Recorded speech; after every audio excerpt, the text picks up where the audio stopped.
அனைவருக்கும் வணக்கம். சங்க இலக்கிய ஆய்வு நிறுவனம் ஸ்ரீ பராசக்தி கலை மற்றும் அறிவியல் கல்லூரி, பராசக்தி மகளிர் கல்லூரி, தமிழ் உயராய்வு மையம், மேலும் மலேசியாவினுடைய இன்னோவேஷன் இன்வென்ஷன் கிரியேஷன் அசோசியேஷன் மற்றும் தமிழ் அமெரிக்கா அமைப்பு இணைந்து நடத்துகிற மணிமேகலை பயிலரங்கில் 8ஆம் நாள் 2ஆம் அமர்வில் உங்கள் அனைவரையும் வருக வருக என சங்க இலக்கிய ஆய்வு நிறுவனம் பெருமையோடு வரவேற்று மகிழ்கிறது.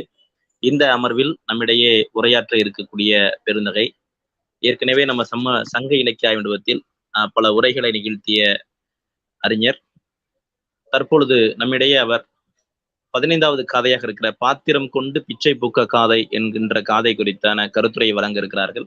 தூத்துக்குடியில் புகழ்பெற்று விளங்குகிற ஏபிசி மகாலட்சுமி மகளிர் கல்லூரியின் தமிழ்துறை உதவி பேராசிரியர் பெருந்தகை முனைவர் சிவகாமி சுந்தரி அம்மையார் அவர்களை சங்க இலக்கிய ஆய்வு நிறுவனத்தின் சார்பில் வருக வருக என வரவேற்பதில் சங்க இலக்கிய ஆய்வு நிறுவனம் பெருமை கொள்கின்றது. மிகச்சிறந்த படிக்கின்ற காலத்திலும் சரி, பணியாற்றுகிற காலத்திலும் சரி, தன்னை முழுவதுமாக ஒப்புவித்து அந்த பணியை முழு திருப்தியோடு செய்யக்கூடிய ஒரு சிறந்த அறிஞர்.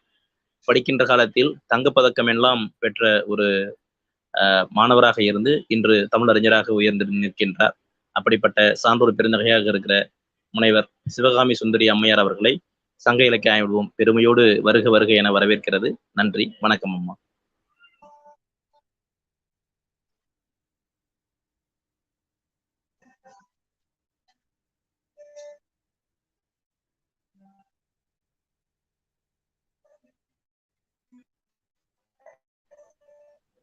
தொடரலாங்கம்மா, தொடரலாம். சரி, நான் பேசுறது கேட்காயா? ஆமாங்க, இப்பதான் கேக்குது. கேக்குது, தொடரலாம். ஓங்கல் இடைவந்து உயர்ந்தோர் தொலைவிளங்கி ஏங்கொழி ஞானத்து இருளகற்றும் மின்னேர் சுடராளி வெங்கதிரோன் ஏனையது தன்னேர் இல்லா தமிழ் என்று தன்னிகர் இல்லாத சிறப்பு பெற்ற தமிழ் மொழியினை வணங்கி எனக்கு இங்கு வாய்ப்பளித்த சங்க இலக்கிய ஆய்வு மையத்தினுடைய நடுவர் முனைவர் சுரேசையா அவர்களுக்கும், குற்றாலம் பராசக்தி மகளிர் கல்லூரியினுடைய முனைவர் அவர்களுக்கும் என்னுடைய நன்றியையும் வணக்கத்தையும் தெரிவித்துக் கொள்கின்றேன். இணைய வழியில் இங்கு இணைந்துள்ள அனைவருக்கும் என்னுடைய வணக்கத்தை தெரிவித்துக் கொள்கின்றேன். அமிழ்திற் சிறந்த மொழியாம் மடந்தை அணிமேகலையாம் மணிமேகலை என்று புகழப்படும் பெருமை பெற்ற காப்பியம் இந்த மணிமேகலை. பௌத்த சமயத்தின் உயரிய கோட்பாடுகளை விளக்கும் ஒப்புயர்வற்ற முதல் சமய காப்பியம் இந்த மணிமேகலை. மொழியை சிதையாது காப்பதுதான் காப்பியம். சோழர் காலத்தில் தோன்றியது இந்த மணிமேகலை காப்பியம். காப்பியம் என்பது பேரிலக்கிய மாளிகை. காப்பியத்தின் உயிர் நாடி கதை சொல்லும் முறையை தான் அது சிறக்கக்கூடிய தன்மை உடையதாக இருக்கின்றது. காப்பியம் என்றால் என்ன என்பதற்கு தண்டி அலங்கார ஆசிரியர் அழகாக ஒரு இலக்கணம் கூறுகின்றார். பெருங்காப்பிய நிலை பேசும் காலை வாழ்த்து வணக்கம் வருபொருள் இவற்றினொன்று ஏற்புடைத்தாகி முன்பரவி என்று நாற்பொருள் பயக்கும் நடைதரித்தாகி தன்னிகர் இல்லா தலைவனை உடைத்தாய் மலை கடல் நாடு வளநகர் பருவம் இரு சுடர் தோற்றம் என்று இணையவும் புனைந்து நன்மணம் புணர்ந்து பொன்முடி கவிழ்தல் பூங்கொழில் நுகர்தல் புனல் விளையாடல் தேம்பிலி மதுக்களி சிறுவரை பெறுதல் புலவியற் புலத்தல் களவியற் கலத்தல் சந்தியில் தொடர்ந்து சருக்கம் இளம்பகம் பரிச்சேதம் என்னும் ஆண்மையில் விளங்கி நெருங்கிய சுவையுடையது என்று தண்டி அலங்கார ஆசிரியர் காப்பியத்துக்குரிய இலக்கணத்தை குறிப்பிட்டிருக்கின்றார். இந்த காப்பியத்துல அந்த தலைமகனோ தலைமகளோ எவ்வாறு இருக்க வேண்டும் என்றால் தன்னிகரற்று இருக்க வேண்டும். ஒப்பாரும் மிக்காரும் இல்லாத தன்மையுடையதாக இருக்க வேண்டும். இங்கு மணிமேகலையை காப்பிய தலைமையாக ஆக்கி புதுமை புரட்சி செய்த காப்பியம் இந்த மணிமேகலை காப்பியம். மணிமேகலை மேல் உரை என கூறப்படுவதால் சிலம்பைய தொடர்ச்சி மணிமேகலை என்று குறிப்பிடலாம். ஐம்பெரும் காப்பியங்களுள் இரண்டாவதாக அமைந்த பெருங்காப்பியம் சிலம்புடன் இணைத்து இரட்டை காப்பியமாக திகழ்கின்றது. பசி ஒழிப்பு, சிறை ஒழிப்பு, மது ஒழிப்பு, பரத்தமை ஒழிப்பு, ஜாதி ஒழிப்பு என சமுதாய சீர்திருத்தங்களின் களஞ்சியமாக இந்த மணிமேகலை திகழ்கிறது. அன்பை போதிக்கிறது, அறத்தை வலியுறுத்துகிறது.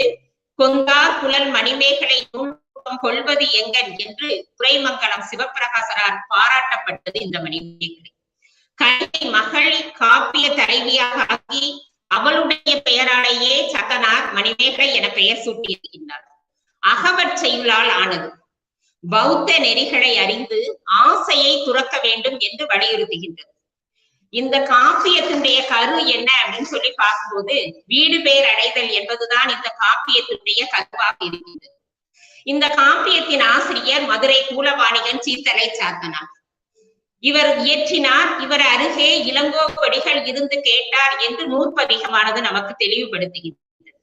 இளங்கோவேந்தன் அருளிக்கேற்ப வளங்கெழு கூலவாணிகன் சாத்தன் மாவன் தமிழ் திறம் மணிமேகலை துறவு ஆரையும் பாட்டினுள் அறைந்தனன் என்று குறிப்பிடுகின்றது. இந்த மணிமேகலை காப்பியத்திற்கு மணிமேகலை துறவு என்று வேறு ஒரு பெயரும் உண்டு. விலாவரை காதை தொடங்கி பவத்திரம் அருக என பாவை நோற்ற காதை வரை 30 காதைகளை உடையது இந்த மணிமேகலை காப்பியம். பௌத்த கொள்கைகளை உணர்த்துவதற்காக எழுந்ததே இந்த காப்பியம். புத்தம், தர்மம், சங்கம் என்னும் திரிபீடங்களை அடிக்கடி இந்த காப்பியத்தில் சாத்தனார் வலியுறுத்தி செல்கின்றார். இதனுடைய காலம் கிபி 2ஆம் நூற்றாண்டு. இதில் 4286 அடிகளால் இயற்றப்பட்டது இந்த மணிமேகலை காப்பியம். இது அறக்காப்பியம், சீர்திருத்த காப்பியம், முதல் சமய காப்பியம், புரட்சி காப்பியம், குறிக்கோள் இலக்கியம், சமயக்கலை சொல்லாக்க காப்பியம், கதை களஞ்சிய காப்பியம், பசிப்பினி மருத்துவ காப்பியம், பசு போற்றும் காப்பியம் என பொருள் அடிப்படையில் இந்த காப்பியம் பல்வேறு பெயர்களால் போற்றப்படுகிறது. இதற்கு முதலில் உரை எழுதியவர், பதிப்பித்தவர் உவே சாமிநாதன். காப்பிய மாந்தரின் பண்பு நலன்களை விளக்குவதற்காகவும் உலக நீதிகளை கூறுவதற்காகவும் பாத்திரங்கள் கொண்ட கொள்கையை நிறைவேற்றுவதற்காகவும் கதை போக்கினை தெளிவுபடுத்துவதற்காகவும் மூலக்கதையின் திருப்பத்திற்கு வழி கொள்வதற்காகவும் இந்த காப்பியத்தில் நிறைய கிளைக்கதைகள், காயசண்டிகை கதை, ஆதிரை கதை, மணிமேகலை கதை, உதயகுமரன் கதைன்னு சொல்லி நிறைய கிளைக்கதைகள் இந்த காப்பியத்துல கூறப்பட்டிருக்கின்றன. அறம்தான் மனித வாழ்க்கைக்கு அடிப்படை என்பதை இந்த காப்பியமானது உணர்த்துகிறது. உலக உயிர்களுக்கெல்லாம் உணவு, உடை, உறையுள் இதை கொடுத்து உதவுதான் அறம். அறம் எனப்படுவது யாதன கேட்பின் மரபாதீதுகேள் மண்ணுயிர்க்கெல்லாம் உண்டியும் உறையும் உறையும் அல்லது கண்டவில் என்று இந்த காப்பியமானது குறிப்பிடுகின்றது. வள்ளுவரும் அறத்தினூங்கு ஆக்கமும் இல்லை, அதனை மரத்தலின் நூங்கு இல்லை கேடு என்று குறிப்பிடுகின்றார். இதே வள்ளுவர் இன்னொரு இடத்தில் கூறும்போது இறந்தும் உயிர் வாழ்தல் வேண்டின் பறந்து கெடுகு இந்த உலகிற்கியான் என்று குறிப்பிடுகின்றார். பாரதியும் தனி ஒருவனுக்கு உணவில்லை எனில் ஜகத்தினை அழித்திடுவோம் என்கின்றார். உலகு தழுவிய உன்னத நோக்கினை உலகிலேயே முதலில் அரை குவிய காப்பியம் இந்த மணிமேகலை. ஆற்றா மாக்கள் அரும்பசி களைவோர் மேற்றே உலகின் மெய்நெறி வாழ்க்கை மண்டினி ஞானத்து வாழ்வோர்க்கெல்லாம் உண்டி கொடுத்தோர் உயிர் கொடுத்தோரே என்பதே இந்த மணிமேகலை காப்பியத்தினுடைய மைய கருத்து. பசிப்பிணியானது மக்களை பல்வேறு துன்பங்களுக்கெல்லாம் ஆட்படுத்துகிறது. பசி வந்தால் 10ம் பறந்து போகும். பசி என்ன துன்பங்களுக்கெல்லாம் ஆட்படுத்துகிறது என்பதை சாத்தனார் மிக அழகாக குறிப்பிடுகின்றார். குடிப்பிறப்பு அளிக்கும், விழிப்பம் கொள்ளும், பிடித்த கல்வி பெருங்குணை விடும், நான் அணி களையும், மான் எழில் சிதைக்கும், பூன் முளை மாதரோடு புறங்கடை நிறுத்தும் பசிப்பினி என்னும் பாவி என்று குறிப்பிடுகின்றார். பசியினுடைய கொடுமையை சாத்தனார் பட்டியலிடுகின்றார். எவ்வாறு? அரும்பசி, வயிறுகாய் பெரும்பசி, பசிப்பினி என்னும் பாவி என்றெல்லாம் குறிப்பிடுகின்றார். அதோடு மட்டுமல்லாது பட்டியலிடுவதோடு நின்று விடாமல் அதற்கான தீர்வினையும் இந்த காப்பியத்திலேயே பல இடங்களில் கூறியிருக்கின்றார். அல்ல குறையாத அமுத சுரபி என்னும் அட்சய பாத்திரத்தை கையிலேந்தி கண் தெரியாதவர்கள், காது கேட்காதவர்கள், கால் குணமானவர்கள், பேணுணர் இல்லோர்கள் இவர்கள் எல்லாம் பசியால் வருந்தக்கூடிய அனைவருக்கும் உணவளித்த செய்தியானது கூறப்படுகின்றது. ராமலிங்க அடிகளார் அவர்களும் தாகம், பிணி, இச்சை, எளிமை, பயம், கொலை, பசி இந்த 7 வகை துன்பங்களில் பசி துன்பமே தலையாய துன்பம் என்று குறிப்பிட்டிருக்கின்றார். உலக நிலையாமை, உயிர்கொலை புரியாமை, உயிர்களுக்கு உணவளித்தல், ஆண் பெண் சமநிலை, குற்றம் புரிந்தோரிடம் பரிவு காட்டுதல், பத்தினி தன்மை முதலிய அறங்கள் எல்லாம் இந்த மணிமேகலை காப்பியத்தில் வலியுறுத்தப்படுகின்றது. இது எனக்கு கொடுக்கப்பட்ட காதை பாத்திரம் கொண்டு பிச்சை புக்க காதை. அதுல ஆவுத்தரனுடைய மறுபிறப்பு செய்திகள் தான் கூறப்பட்டிருக்கிறது. அப்ப ஆவுத்தரனுடைய போன பிறவியினுடைய செய்திகளை நாம் தெரிந்து கொள்ள வேண்டும் அல்லவா?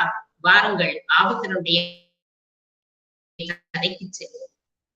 ஆபுத்திரனுடைய வரலாற்றின்படி சித்தலை வினை கோட்பாட்டினை வலியுறுத்துகின்றார். வாரணாசி அப்படிங்கிற ஊர்ல அபஞ்சிகன் அப்படின்னு சொல்லி ஒரு அந்தணன் இருக்கின்றான். அவன் கல்வி கேள்விகளில் எல்லாம் சிறப்பு பெற்றவனாக இருக்கின்றான். அவனுடைய மனைவி சாலி என்பவள், அவள் கற்பு நெறியிலிருந்து தவறுகின்றாள். தன்னுடைய கணவனுக்கு களங்கம் ஏற்படக்கூடாது என்ற காரணத்திற்காக அந்த காலகட்டத்துல பாத்தீங்க அப்படின்னா பாவம் நீங்கணும் அப்படின்னு சொன்னா காசியில சென்று கங்கையில சென்று புனித நீராடினால் பாவம் தொலையும் அப்படிங்கிற நம்பிக்கை அவங்களுக்கு இருந்தது. அதனால இந்த சாலி என்ன செய்யறா அப்படின்னு சொன்னா வாரணாசியிலிருந்து கன்னியாகுமரிக்கு வரணும் அப்படின்னு சொல்லி விரும்புறா. அந்த சமயத்துல வடகோடியில இருந்து நிறைய பேர் தமிழ்நாட்டுக்கு வராங்க. அவங்களோடு சேர்ந்து இந்த சாலியும் வருகின்றாள். வரும்போது அவள் கருவுற்று இருக்கின்றாள்.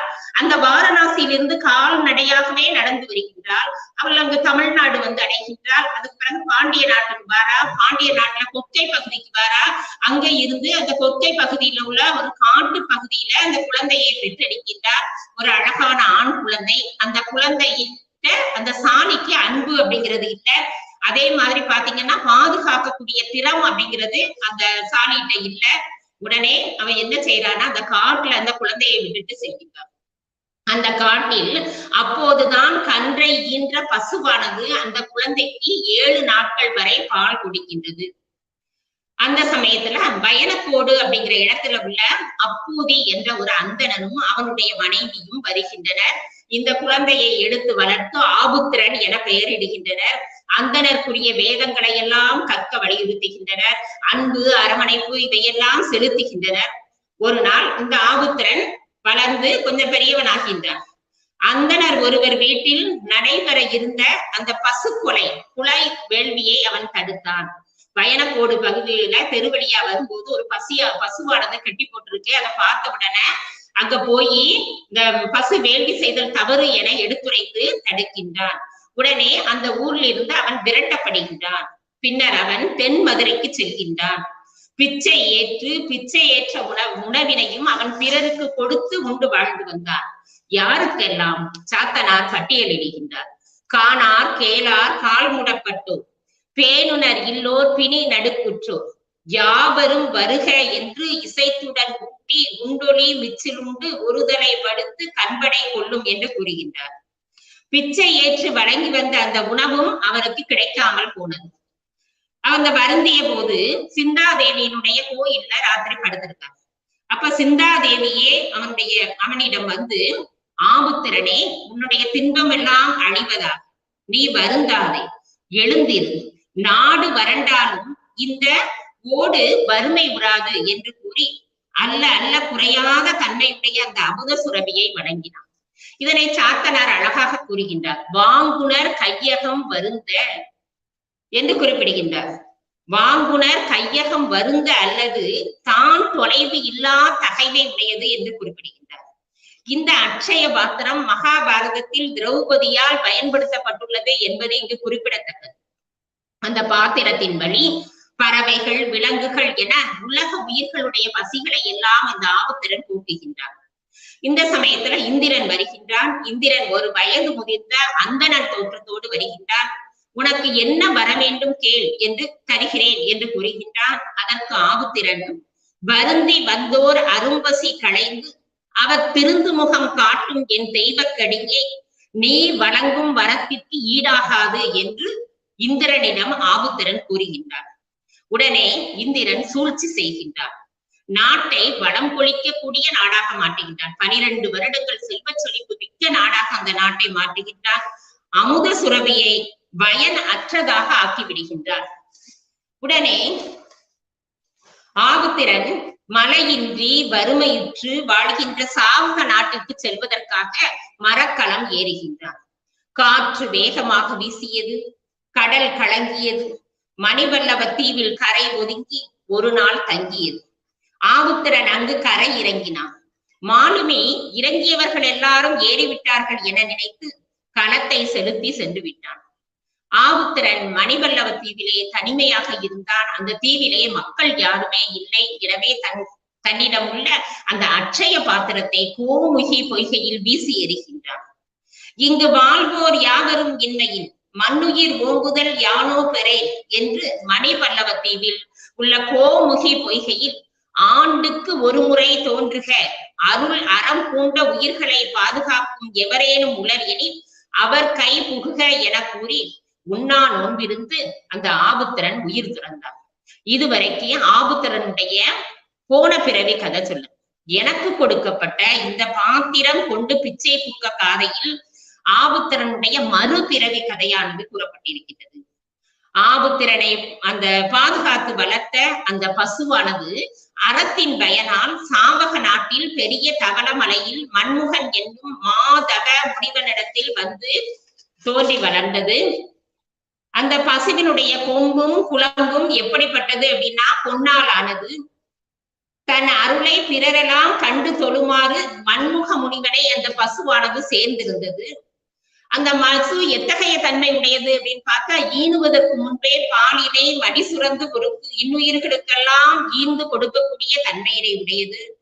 இதனை சாத்தனார் குறிப்பிடுகின்றார். அன்னால் அவனை ஓம்பிய நல்லா கண்ணன் சாவக தவள மால்வரை மண்முகன் என்னும் மாமுனி இடவையும் பொன்னின் கோட்டது பொன் குழம்பு உடையது தன்னலம் பிறர் தொழ தான் சென்று எய்தி ஈனா முன்னம் இன்னுயிர்க்கெல்லாம் தான் முளை சுரந்து தான் பால் ஊட்டலும் என்று ஆசிரியர் குறிப்பிடுகின்றார்.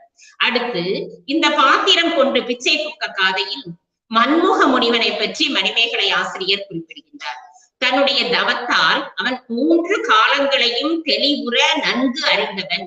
அவன் அறிந்த காரணத்தினால் இந்த பசுவின் வயிற்றில் உயிர் காக்கும் ஒரு அரசன் தோன்றுவான் என்பதை மண்முக முனிவன் அறிந்திருந்தான். அந்த அரசன் தோன்றிய பிறகு மலைவளம் செழிக்கும் மண்ணுயிர்களை எல்லாம் பாதுகாப்பான். அவன் ஊனாலாகிய குடர் மாலையை கொண்டிருக்க மாட்டான். பொன்மயமான புற ஓடினை உடைய முட்டையின் உள்ளே அவன் தோன்றுவான் என்று கூறுகின்றார். இதனை 3 காலமும் தோன்ற நன்கு உணர்த்த ஆன்ற முனிவன் அதன் வயிற்றகத்து மலைவளம் சுரப்பவும் மண்ணுயிர் ஓம்பவும் உயிர் காவலன் வந்து ஒருவர் தோன்றும் குடற்தொடர் மாலை பூண்டா நல்லன் அடற்பொன் முட்டை அகவையினான் என்று குறிப்பிடுகின்றார். அந்த மணிவல்லவ தீவிலே உயிர் நீத்த அந்த ஆபுத்திரன் சாவக நாட்டில் பசுவினுடைய வயிற்றில் வந்து உதிக்கின்றான். இந்த மணிவல்லவ தீவு எங்க இருக்கு அப்படின்னு சொல்லி பாத்தீங்கன்னா இலங்கையினுடைய வடபாகத்தில் இருக்கின்றது இந்த ஊர். இது நயினார் தீவு என்ற பெயரில் அழைக்கப்படுகின்றது. அந்த மணிவல்லவ தீவுல உயிர் நீத்த அந்த ஆபுத்திரன் சாவக நாட்டுல அந்த பசுவினுடைய வயிற்றில் வந்து உதித்தார். அவன் உதித்த உடனே மாணவர் கூட்டம் எல்லாம் மகிழ் பெய்தினர்.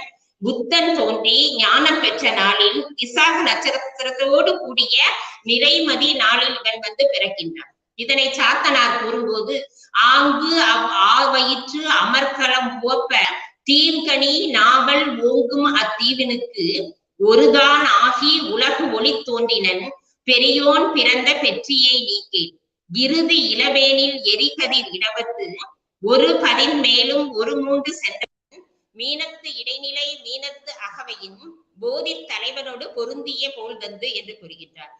இதுகாரும் அந்த சாவக நாட்டிலே மழை பெய்யாமல் இருந்தது. புண்ணிய தூய நீர் மலர்களோடு மழை பெய்தது. சக்கரவாள கோட்டத்தில் வாழக்கூடிய முனிவர்கள் எல்லாம் இதை பார்த்து வியந்தனர். உலக அரவியை அடைந்தனர். அந்த நேரத்தில் கந்திர்பாவையானது தோன்றியது. மணிவல்லவ தீவில் 6 உயிரை நீத்த அரசன் மணிவல்லவ தீவில் 6 உயிரை நீத்த அந்த ஆபுத்திரன் சாவக நாட்டில் வந்து உதித்தான். ஆபுத்திரனுடைய வரலாற்றை அரவண அடிகள் அறியும் என்று கூறியது.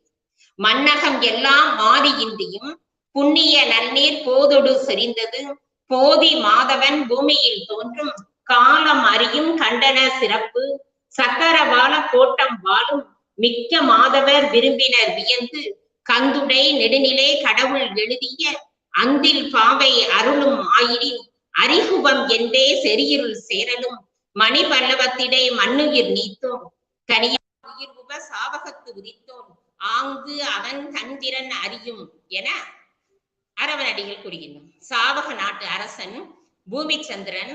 அந்த பூமிச்சந்திரன் மண்முக முனிவனுடைய திருந்திய அடிகளை வணங்கினான்.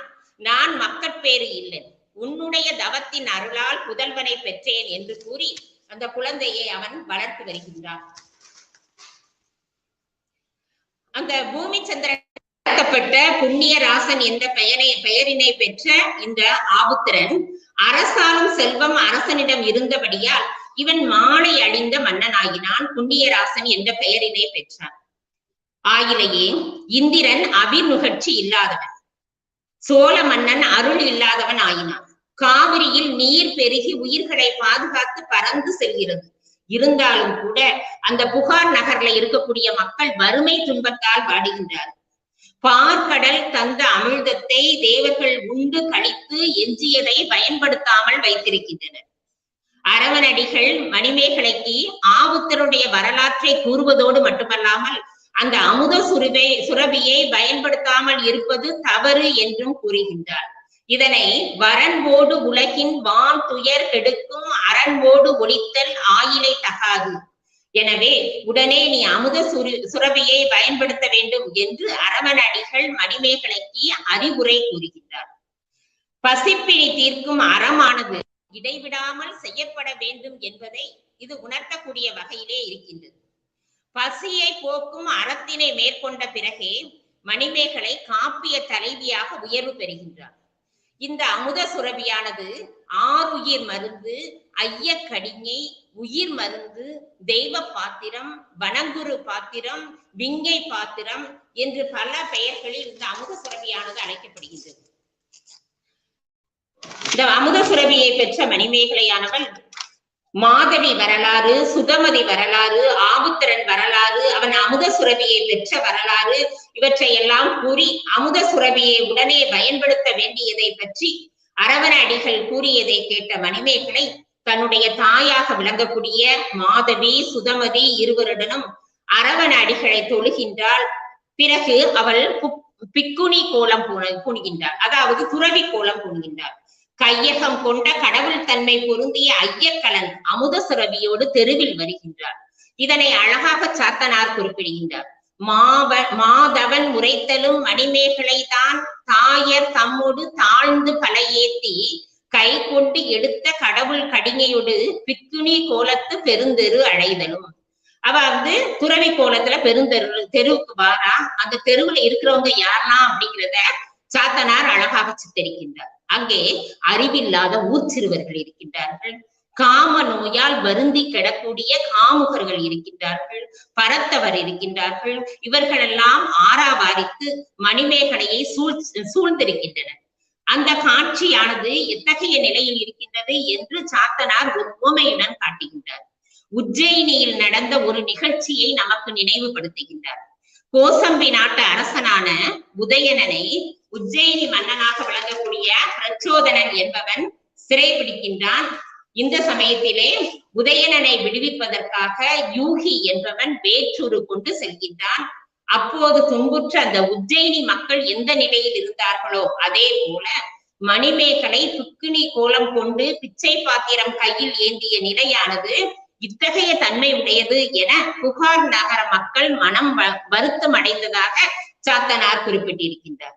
உதயகுமரன் உளம் கொண்டு ஒளித்த மதுமலர் குழலன் வந்து தோன்றி பிச்சை பாத்திரம் கையில் ஏந்தியது திப்பியம் என்றே சிந்தை நோய் கூற மணிமேகலை உள்ளம் நிறைந்த உவகையுடனும் பத்தினி பெண்டீர் பண்புடனும் இடும் பிச்சையை முதலில் ஏற்றலே சாலவும் தகுதியுடையது என விரும்பினார்.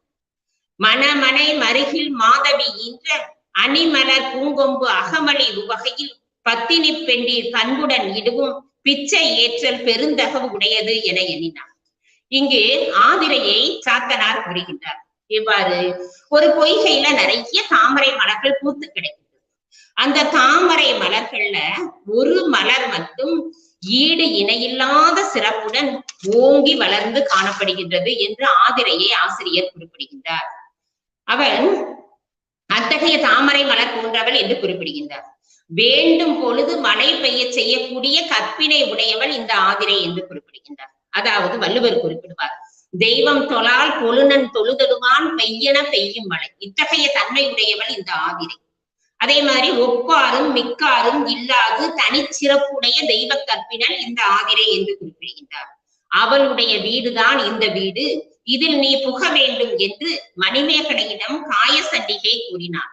இதை சாத்தனார் கூறும்போது, புலன் அணி தாமரை கொழுமலர் நாப்பன் ஒரு தனி ஓங்கிய திருமலர் போன்று வான்தரு கற்பின் மனைவுரை மகளிரின் தான் தனி ஓங்கிய தகைமையல் அன்று ஆதிரை நல்லால் அவள்மனை இம்மனை நீ புகழ் வேண்டும் நேரிலை என்றான். இங்க ஆதிரையுடைய கதை அப்படின்னு சொல்லி பார்த்தோம் அப்படின்னா, ஆதிரை என்பவள் வணிகர் குலத்தில் பிறந்தவள், கற்புக்கரசியாக இருந்தால், வாரி வழங்கும் உள்ளம் உடையவளாக இந்த ஆதிரை இருந்தால், அறவோர்க்கு அளித்தல், அந்தனர் ஓம்பல், அறவோரை வழிபடுத்துதல், செல்விருந்து ஓம்பி வரு விருந்தினரை பாதுகாத்தல் என்ற இல்லற கடமைகளை எல்லாம் செய்யக்கூடிய ஒரு கற்புத்திறன் நிரம்பியவளாக இந்த ஆதிரை விளங்கினார். இவளுடைய கணவன் சாதுவன் என்பவன் பரத்தையிடம் கொண்ட நட்புறவின் காரணமாக தன்னுடைய செல்வத்தை எல்லாம் இழந்தான். பிறகு திரைக்கடல் ஓடியும் திரவியம் தேடு என்பதற்கேற்ப இழந்த செல்வத்தை மீட்க வேண்டும் என்று வாணிபம் செய்வதற்காக செல்கின்றான். அப்போது கப்பல்ல செல்கின்றான். அப்போது அந்த கப்பலானது கவிழ்ந்தது. அங்க அந்த கவிழ்ந்தவுடன் அந்த கப்பலில் இருந்த நிறைய பேர் இறந்து போயிட்டாங்க. இந்த செய்தியானது ஆதிரைக்கு தெரிகின்றது. உடனே ஆதிரை என்ன நினைக்கிறா, தன்னுடைய கணவனும் இறந்து விட்டான். கணவன் இறந்து விட்டால் மனைவி உடன்கட்டை ஏறக்கூடிய வழக்கம் அந்த காலகட்டத்தில் இருந்தது அப்படிங்கிறது நமக்கு சாத்தனார் இங்கே குறிப்பிடுகின்றார். உடனே ஆதிரை அந்த ஊர்ல உள்ள மக்களை நோக்கி, ஊரீரோ அலல் ஈமம் தாரீரோ என்று கேட்கின்றார். நெருப்பினை வகுத்து நெருப்பினுள் புகுகின்றார்.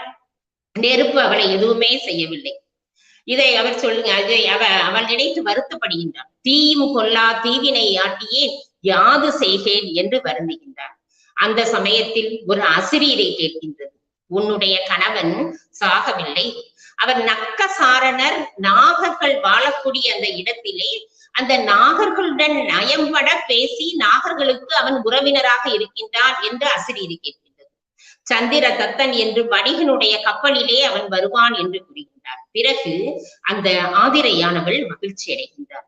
காயசண்டிகை பற்றி இங்க ஆசிரியர் சொல்றாரு. காயசண்டிகை காஞ்சனாபுரம் அப்படிங்கிற நகர்ல உள்ளவள். அவள் விஞ்சாதரன் அப்படிங்கிறவனுடைய மகள் தான் இந்த காயசண்டிகை. இவள் கணவனுடன் பொதியை மலையில் வருகின்றாள்.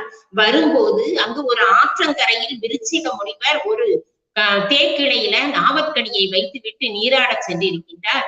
இந்த காயசண்டிகை தெரியாம அந்த இயற்கை காட்சிகளை எல்லாம் கண்டு வந்தவள் அந்த நாவற்கனியை தெரியாமல் மிதித்து விடுகின்றாள். உடனே அந்த விருச்சிக முனிவர் பார்த்து, நான் 12 ஆண்டுகளுக்கு ஒரு முறைதான் இந்த கனியை உண்பேன், எனவே நீ 12 ஆண்டுகள் பசி துன்பத்தால் நீ வாட வேண்டும். யானை தீ என்ற பசியானது உனக்கு ஏற்படும். நான் 12 ஆண்டுகள் கழித்து மறுபடியும் நான் இந்த கனியை உண்ணும் போதுதான் உனக்கு அந்த பசி நீங்கும். அதே மாதிரி நீ வான்வெளியில செல்லக்கூடிய மந்திரத்தை எல்லாம் இழப்பாய் என்று விருச்சிக முனிவன் காயசண்டிகைக்கு சாபம் விடுகின்றான். உடனே அந்த காயசண்டிகையினுடைய கணவனாக விளங்கக்கூடிய காஞ்சனன் நிறைய பழங்கள் காய்கள் எல்லாவற்றையும் கொண்டு கொடுக்கின்றான். எவ்வளவு சாப்பிட்டா கூட அவளுடைய பசி, யானைக்கு என்ற பசியானது தீரவே இல்லை. உடனே காஞ்சனன் இவனை காவிரிப்பூம்பட்டினத்தில் இருக்குமாறு கூறிவிட்டு அவன் வானுலகு செல்கின்றான். வருடத்திற்கு ஒரு முறை இந்திர விழா நடக்கும் போது காயசண்டிகையை காண்பதற்காக அந்த காஞ்சனன் வருகின்றான். அந்த காவிரிப்பூம்பட்டினத்திலே காயசண்டிகை சுற்றி இருக்கும் போதுதான் மணிமேகலை பார்க்கின்றாள். அவளிடம் அல்ல குறையாத அமுத சுரவி இருப்பதை அறிகின்றாள். ஆதிரையினுடைய தன்மையை எடுத்து கூறுகின்றாள். அவளிடம் முதல் பிச்சை பெற வேண்டிய நிலையையும் எடுத்து கூறுகின்றாள். பிறகு இந்த காயசண்டிகை அல்ல குறையாத அந்த அமுத சுரவியிலிருந்து கிடைக்கப்பட்ட உணவினை அவள் உண்ட பிறகு அவளுக்கு உள்ள யானை தீ அப்படிங்கிற நோயானது நீங்கியது. பிறகு அவள் தன்னுடைய கணவனுடன் செல்வதற்காக செல்லும் போது விந்திய மலை மேல் பறந்து செல்லும் போது விந்தா கடிகை அப்படிங்கிற பூதமானது அவளை விழுங்கி விடுகின்றது. அவளும் இறந்து விடுகின்றாள் என்று இந்த செய்தியானது கூறப்பட்டிருக்கின்றது. இங்க பாத்தீங்க அப்படின்னு சொல்லி சொன்னா, வித்யாதர உலகம் வித்யாதர குலத்தை சார்ந்த காயசண்டிகையினுடைய கணவன் காஞ்சனன் முதலிய வானுலக வாசிகள் புவியில் உள்ள காப்பிய கதை மாந்தர்களோடு கதை மாந்தராக உலவு விட்டிருக்கின்றார் சித்தரை சாத்தனார். வடக்கு திசையில் விஞ்சையர் உலகம் இருக்கின்றது என்பதை நம்முடைய கண்முன் கொண்டு நிறுத்துகின்றார்.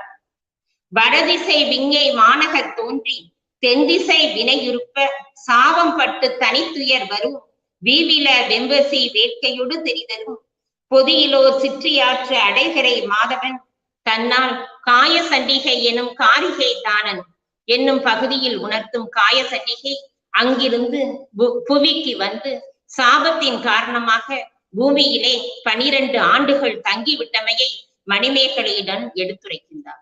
இத்துடன் அந்த பாத்திரம் கொண்டு பிச்சை புக்க காதையானது முடிவு பெறுகின்றது.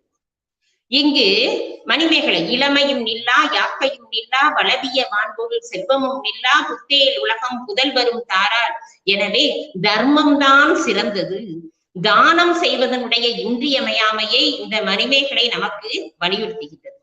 இந்த மணிமேகலையை தொடர்ந்து நாயன்மார்களில் அப்பரும் திருஞான சம்பந்தரும் பசிப்பிணி போக்குவதற்காக இறைவனிடம் பொற்காசு பெற்று உணவு வழங்கினர். இந்த நாயன்மார்களை தொடர்ந்து அடுத்து பார்த்தோம் அப்படின்னு சொன்னா வடலூர்ல வள்ளலார் சத்திய தர்மசாலை அமைத்து பசித்திருப்போருக்கு உணவு வழங்க அடுப்பு ஏற்றினார். அன்று தொடங்கிய அடுப்பானது அணையாமல் எரிந்து மக்களுக்கு பசிப்பிணி மருந்தாக இன்றும் உணவு வழங்கி வருகின்றது. 19ஆம் நூற்றாண்டில் வாழ்ந்த சீரடி சாய்பாபா 4 வீடுகளில் பெற்று வந்த உணவை விலங்கு, பறவை, மனிதர்களுக்கு வணங்கி தானும் உண்டு வாழ்ந்து வந்தார்.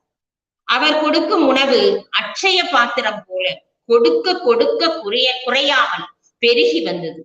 இன்றும் சாய்பாபா கோயில்களில் உணவு குறைவில்லாமல் வழங்கப்பட்டு வருகின்றது. யாவருக்குமாம் ஒரு பிடி சோறு என்னும் திருமந்திர உரை போல இன்றும் கோவில்களில் திருவிழாக்களில் மக்கள் உணவு வழங்கி வருகின்றனர். பாரத நாட்டின் மரபு போற்றப்பட வேண்டும். பசிப்பிணிக்கு மருந்தாவது உணவு ஒன்றே ஆகும். உணவு ஒன்றுதான் போதும் என்று நாம் சொல்லும் அளவில் நிறைவை தரக்கூடியது. உணவு வழங்கும் போது அதை பெறுபவர் முகம் மலர வேண்டும். இந்த கொரோனா காலத்தில் தெருவில் பிச்சை எடுக்கக்கூடிய முதியோரும் காக்கை போன்ற பறவைகளுக்கும் நாய், பூனை, பசு போன்ற விலங்குகளுக்கும் மக்கள் உணவு வழங்கி வருகின்ற மனித நேய நிலையை நாம் காண முடிகிறது. ஆனாலும் பெற்றோரையும் உடன் பிறந்தோரையும் ஒதுக்கிவிட்டு செய்யும் செயலால் எந்த பலனும் கிட்டாது. கருணை என்பது அவரவர் உள்ளத்தில் இருந்து அவரவர் இல்லத்தில் இருந்து தொடங்க வேண்டும். அதுதான் இன்றைய தேவை. இத்தகைய மனித பண்பை இதை காலத்தால் முற்பட்ட காப்பியமாக இருந்தாலும் கருத்துக்களால் கவரப்படும் காப்பியமான மணிமேகலை இந்த மனித பண்பை வலியுறுத்துகின்றது. பாரகம் அடங்கலும் பசிப்பினி நீங்க வேண்டும் என்பதை அடிப்படையாக கொண்டதுதான் இந்த காப்பி. அதே மாதிரி இந்த பாத்திரம் புக்க காதையில ஆசிரியர் மறுபிறப்பு பற்றிய நம்பிக்கையை குறிப்பிடுகின்றார். மணிமேகலையில சுகமதி, மாதவி, மணிமேகலை, உதயகுமாரன், ஆபுத்தரனுடைய பிறவிகளை பற்றி கூறிய ஆசிரியர் இந்த காதையில ஆபுத்தரனுடைய பிறவியை பற்றி கூறுகின்றார். ஆங்காங்கே பிறவிகளை எடுத்து கூறி மறுபிறப்பு நம்பிக்கையை வாய்க்கும் இடங்களில் எல்லாம் சித்தரை சாத்தனார் கதை பின்னலில் புகுத்தியுள்ளார் என்று கூறலாம். ஆவொடு வந்த அழிகுலம் உண்டோ சாணிக்கும் உண்டோ தவறு என்னும் சான்று காட்டி ஆசிரியர் பிறப்பில் மக்கட்கே அன்றி எவ்வுயிருக்கும் உயர்வு தாழ்வு இல்லை என்று ஆபுத்திரன் நிலைநிறுத்தினான் என்பதை மணிமேகலை காப்பியம் புரட்சி விதையாக ஊந்தி இருக்கின்றது. எனக்கு வழங்கப்பட்ட இந்த பாத்திரம் கொண்டு பிச்சை புக்க காதையில் ஆபுத்திரன் இந்திரனிடம் தோல்வி அடைவதாக சாத்தனார் படைத்துள்ளார். ஏன் இப்படி படைத்தார்? தமிழ் சமூகத்தில் இந்திரன் மலைக்கடவுள் என்ற அர்த்தத்தில் உலக செழிப்பை குறித்து நிற்கின்றார். உலக செழிப்பை இந்திரன் ஏற்படுத்தும் போது இந்த ஆபுத்திரன் மறுத்து பேசாத நிலையை அடைகின்றான். தமிழ்நாட்டு சூழலில் இந்திர விழா என்பது பெரும்பாலும் ஒரு செழிப்பு சடங்கு விழாவாகத்தான் இருக்கிறது. இந்திர விழா என்ற சடங்கு நடவடிக்கையின் இறுதி நோக்கம் உலக செழிப்பாகும். ஆதலால் ஆபுத்திரன் இந்திரன் செயலை மறுத்து பேசாத நிலையில் சாத்தனார் இந்த காதையில் படைத்துள்ளார். இங்கு ஆபுத்திரன் இந்திரன் என்ற சச்சரவானது சமரசம் செய்யப்படுகின்றது. பண்பினை அளந்தெடுக்கும் கருவியே இந்த பாத்திர படைப்பு. பாத்திரம் கொண்டு பிச்சை புக்க இந்த காதையில் பஞ்சதந்திர கதைகள் போல பாத்திரங்கள் கதை சொல்வதாக அமைக்கப்பட்டிருக்கின்றது. கிளை கதைகள் இந்த காதையில் ஒரு உத்தியாக கிளை கதையை சாத்தனார் பயன்படுத்தி இருக்கின்றார். இந்த கிளை கதைகள் என்பது மேலும் மேலும் மீளாய்வுக்கு உட்படுத்தக்கூடியவையாக இருக்கின்றன. மணிமேகலை அரவண அடிகளை தொழுது ஆபுத்தருடைய வரலாற்றை அடிகின்றன. அடிகள் மணிமேகலையிடம் கூறும் உரை: தேவர் உலகத்து மன்னனான இந்திரன் அருள் அற்றவனா, அறநெறி தவறாத சோழ மன்னனும் அருள் அற்றவன் ஆகிவிட்டான். பார்க்கடல் அளித்த அமிழ்தினை தேவர்கள் உண்டு கழித்து மிகுதியை பயன்படுத்தாது வைத்த போல அமுத சுரபியை பயன்படுத்தாமல் இருப்பது தகுதி உடையது அன்று என்று வைதீக புராணத்தை கேள்விக்குள்ளாக்குகின்றார். இந்த காதையில பாத்திரம் பிச்சை புக்க காதையில ஆசிரியர் வைதீக புராணத்தை கேள்விக்கு உள்ளாக்குகின்றார் இந்த சாத்தனார். மனித குலத்தின் தீர்க்க முடியாத சிக்கல்களில் பசியும் சாவும் மிக இன்றியமையாது. இவை இரண்டையும் எதிர்கொள்வதற்காக மனித சமூகம் தொடர்ந்து போராடி வருகிறது.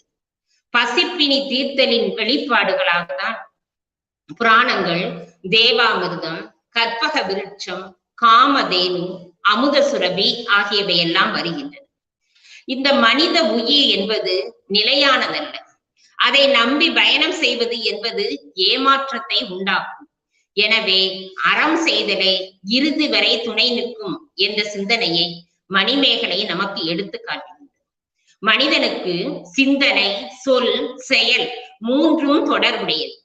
நாம் நல்ல சிந்தனையை மனதில் நினைத்து மனித நேயத்துடன் வாழ்வோமேயானால் அல்ல அல்ல குறையாத இந்த அமுத சுரபி போல நம்முடைய நல்ல சிந்தனையானது நல்ல சொல்லாகவும் நல்ல செயலாகவும் வெளிவரும் என்று கூறி எனக்கு இங்கு வாய்ப்பளித்த சங்க இலக்கிய ஆய்வு மையத்தை சார்ந்த நடுவர் சுரேஷ் ஐயா அவர்களுக்கு மீண்டும் ஒருமுறை நன்றி கூறி, இணைய வழியில் இதுகாரும் இணைந்து என்னுடைய உரையை கேட்ட அனைவருக்கும் நன்றி கூறி விடைபெறுகின்றேன். நன்றி. வணக்கம் அம்மா. ஒரு மிகச்சிறந்த ஒரு உரை, அற்புதமாக இருந்தது உங்களுடைய உரை. உங்களுடைய உரை வீச்சு என்பது எப்பொழுதும் நிறைய செய்திகள் நிறைந்ததாகத்தான் அமைந்திருக்கணும். அந்த வகையில் ஒரு நல்ல உரை, நல்ல ஆழமான நிறைய அற்புதமான கருத்துக்கள் அதில் அடங்கி இருந்துச்சு. கேட்டவர்கள் அனைவருமே நல்ல உரை என்று பின்னூட்டம் கொடுத்து கொண்டே இருக்கிறார்கள். ஒரு மிகச்சிறந்த உரையாக இந்த உரையை நீங்கள் தயாரித்து வழங்கியிருக்கிறீர்கள். மிகுந்த நன்றிகளை தெரிவித்துக் கொள்கின்றோம் அம்மா. பார்வையாளர்கள் அனைவர்களுக்கும் பேராசிரியர் முனைவர் சிவகாம சுந்தரி அம்மா அவர்கள் படிக்கின்ற காலத்திலேயே அவர்கள் தங்கப்பதக்கம் எல்லாம் வென்றவர். அப்படிப்பட்ட ஒரு சாதனை பெண்மணி என்று நாம் ஒரு அழைக்கலாம். அப்படிப்பட்ட ஒரு சிறந்த ஆளுமை மிக்க ஒருவர் எடுத்துக்கொண்ட தலைப்பில் மிக ஆழமாக வாசிப்பை செலுத்தி அதற்காக கடுமையாக உழைத்து மிகுந்த தன்னம்பிக்கையோடு போராடுகிற ஒரு மிகச்சிறந்த ஒரு போராளியாக திகழ்கின்ற அறிஞர் அவர்கள் இன்று நமக்கு மிகச்சிறந்த கருத்துரையை வழங்கியிருக்கிறார்கள். அதற்காக நம்முடைய சங்க இலக்கிய ஆர்வத்தின் சார்பில் உங்கள் அனைவரின் சார்பிலும் பேராசிரியர் முனைவர் சிவகாமி சுந்தரி அம்மையார் அவர்களுக்கு சங்க இலக்கிய ஆர்வத்தின் பணிவர் நன்றிகளை தெரிவித்துக் கொள்கின்றோம் அம்மா. நன்றி ஐயா.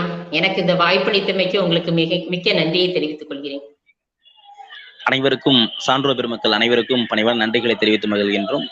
அடுத்த அமர்வு சரியாக 6 மணிக்கு தொடங்கும் என்பதை தங்களுடைய மேலான கவனத்திற்கு தெரிவித்து விடைபெறுகிறோம். நன்றி, வணக்கம்.